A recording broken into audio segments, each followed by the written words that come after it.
Hi, I'm Breen Campbell from Happy So Lucky.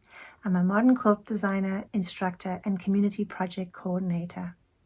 I'm here today to tell you about my newest project called the Lynn Valley LOVE project, which was designed in response to the tragic events that occurred in North Vancouver in March 2021. For this project, I've come up with an idea for members of the public to be able to collaborate by making these small little blocks with felt X's stitched onto them, which I'm going to put together to make a huge, big art installation at the library.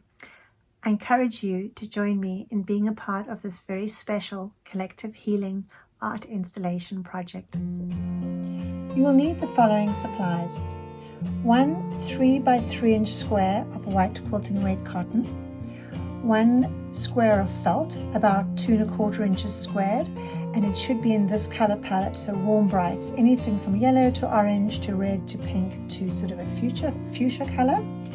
Then you're going to need a pin as well as a needle.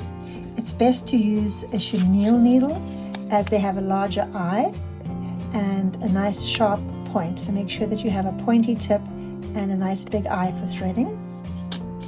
Then you're going to need a glue stick, something to cut out of paper, so either an X-Acto knife or paper scissors, and then a nice sharp tipped pair of scissors to cut the felt. You're going to also need your X template, which will come off of the pattern instructions, and of course some embroidery thread. Great, let's get started.